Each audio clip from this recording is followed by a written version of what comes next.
Issue Singh ji, Ludhiana से। राधे राधे महाराज जी। महाराज जी, आपकी कृपा से जब से मैंने वाहिगुरु जी का नाम जपना और आपका सत्संग सुनना शुरू किया है, मेरे जीवन का पूरा दृष्टिकोण ही बदल गया है। अब मैं अपने भीतर उड़ने वाले विचारों को देखता हूँ।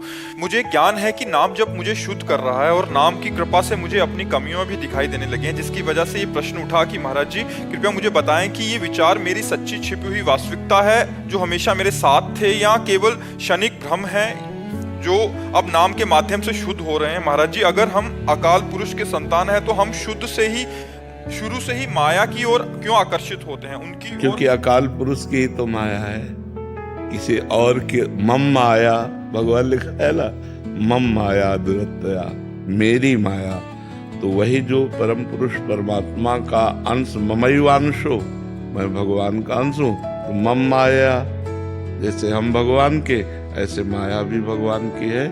भगवान की शरण होकर हम माया से बच सकते हैं, लेकिन भगवान का विस्मरण हुआ तो माया, फिर दो ही क्षेत्र है, एक तरफ भगवान, एक तरफ माया।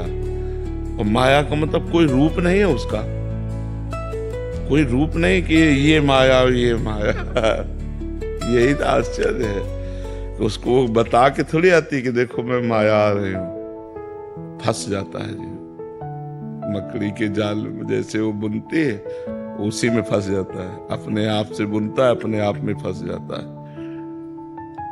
वो सत्य है परमात्मा, हम उसकी तरफ चले तो धीरे धीरे हमारी असत वासनाएं नष्ट हो जाएंगी। बस खास बात हम बार बार फिर यही कह रहे हैं कि गुरुजनों की आज्ञा और शास्त्र आज्ञा, अगर इसका पालन नहीं हुआ तो बहुत अच्छा भजन साधन करने पर भी साधक फंस जाएगा,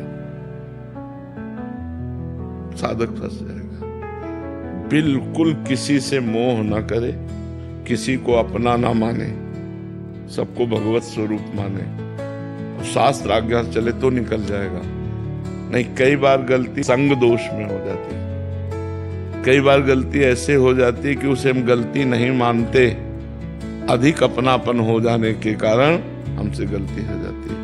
कुछ ऐसे अपराध हैं, कुछ ऐसी गलतियां हैं जो बड़ी सफाई से हमारे अंदर प्रवेश करती हैं और हम जान नहीं पाते, हमें गिरा देती हैं। कुछ गलतियां इतने कि गलती गलती दिखाई देती है, और कुछ गलतियां ऐसी है जो ऐसे प्रवेश करती है कि वो गलती ही नहीं समझ में आती, और जब उसका परिणाम आता है तब गलत आता, तब लगता कि गलती हो गई।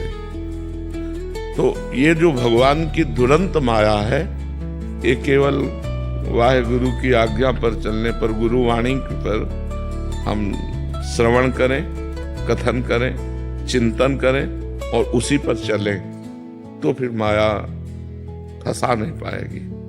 नहीं तो बड़ा सूक्ष्म विषय है, समझ में नहीं आता।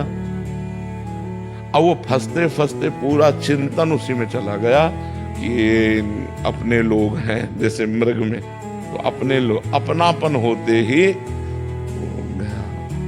विश्व में कहीं भी किसी से इतना भी अपनापन ना हो, अगर किसी से हो तो केवल भगवान के भाव से हो तो बच सकता है, नहीं तो बहुत ऐसे ऐसे डर लगता है, जैसे हृदय ना ऐसे डरता है, माया से डरता है कि पता नहीं कहां से, जैसे हमें विषैले कुंड में छोड़ दिया जाए, पता नहीं कहां कौन सी सांस नाक से चली जाए कि मुंह से चला जाए, हमारी मृत्यु, हमारे परमार्थ की मृत्यु हो जाए।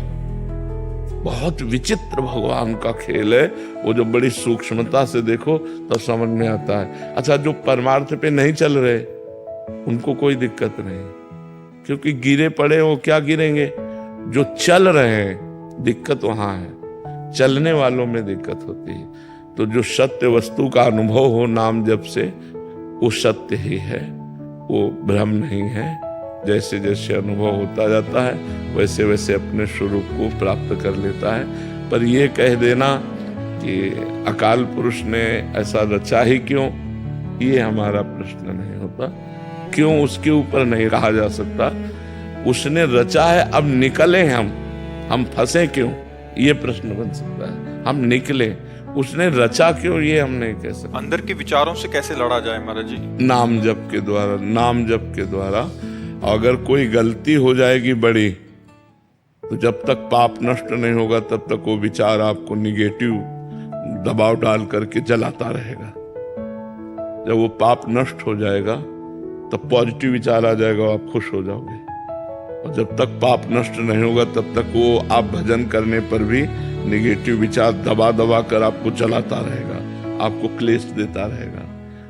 भले भजन कर रहे तो भी जब तक वो पाप नष्ट नहीं हो जाएगा तब तक वो आपको ऐसा करता रहेगा। इसलिए डरो कि कोई पाप ना हो जाए, निरंतर नाम जप करते रहो। महाराज जी, अभी जैसे आपने बोला कि संसार में जो फंसे हैं, जो गिरे हैं, वो तो गिरे हैं। महाराज जी, पूर्व में भी महापुरुषों, तुलसीदास जी महाराज जी हो, या उन्होंने अपनी वाणी में, या आप गुरुजनों से, महाराज छोटी सी बात इतना उनको, जैसे आप कह रहे हैं कि डर लगता है, हृदय से डर लगता है कि कहीं गिर ना जाए, बट संसार में तो महाराज जी डर क्या, वो तो निर्भय होके विचरण कर रहे हैं महाराज जी, और बिल्कुल तनिक भी भय नहीं है उनको कि कहाँ, इधर छोटी सी बात का जो सब जानते हैं और कोई गलती नहीं है, फिर भी महाराज जी भयभीत हो रहे हैं और उधर निर्भय होके घूम रहे हैं महाराज जी। यही तो भगवान की प्रचंड माया है। निर्भय होके मतलब उत्साह से पापाचरण कर रहे हैं। हाँ, उनको चूंकि उनको ज्ञान नहीं है ना, अज्ञान की दशा में जैसे बालक विष्ठा से खेलने लगता है, अज्ञान की स्थिति बालक की नहीं होती, तो विष्ठा से खेलने लगता है, तो कोई खेल का विषय थोड़ी। और अज्ञानी है, वो खेल रहा है, अगर उसे रोका ना जाए तो खा भी सकता है।